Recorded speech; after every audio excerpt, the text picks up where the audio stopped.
Boutique Bijou d'Or Mossi Elengi. Boutique Bijou d'Or Mossi. Voilà, couleur riche.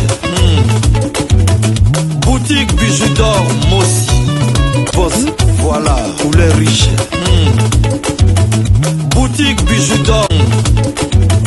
Boutique Bijou d'Or Mossi Elengi. Oui, on marié. Artiste minene moyen.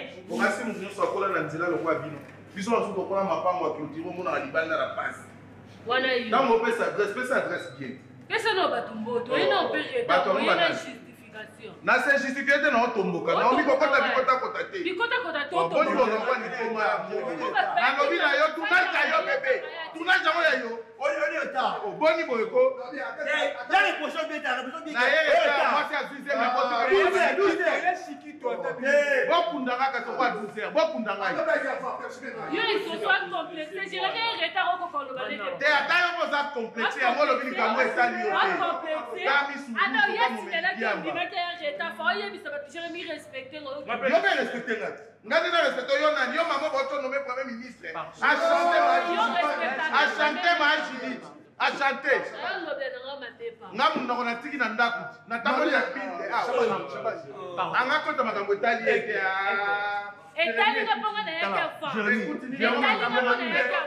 Jérémy et vous allez qui nous respecter mon oh ça là ma pesa bo lobby oh moi et là ma pesa bo lobby et retard de lobby yo ai dit que na bana oya retard comme ça nous vanda nani ngaso na sibina ti ya retard ba ko lo ba ne ta sinela ki na no ngoluka na bina a sinela ki o yo Naomi yo Jérémy yo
Et surtout, n'oubliez pas de cliquer la cloche de notification qui est juste à côté de abonner pour être notifié à chaque fois que je vais mettre une vidéo sur YouTube. En faisant ce petit geste, vous m'aidez non seulement et aider aussi ma chaîne à grandir. Alors mes abonnés, alors mes loulous, je compte sur vous. À bientôt.